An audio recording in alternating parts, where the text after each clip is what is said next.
Sasa ati mkubwa wake ako na uwezo wa kusema lakini hana uwezo wa kutenda. nimekuambia hapo tukianza,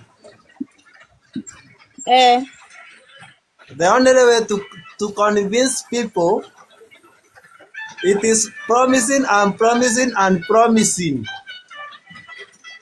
mpaka akili yako inapunguazwa.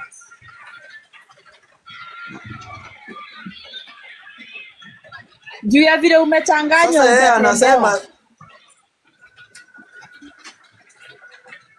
Sasa yeye anasema ati lazima amalize yake. Na swali langu ni very simple. Hii maneno aliongea jana. Is it true? Na kama ni true, Yes. hiyo manufacturing industry iko Kenya pande gani? Hivyo tu. Sasa yeye ananiambia ati lazima amalize tamu yake pili. Amalize na anatuambia vitu zenye haziko. Nilimsikia juzi Murang'a kule Gatanga akisema ati kuna soko tatu anajenga huko, moja inaitwa Kasongo. Hiyo ni nini bwana?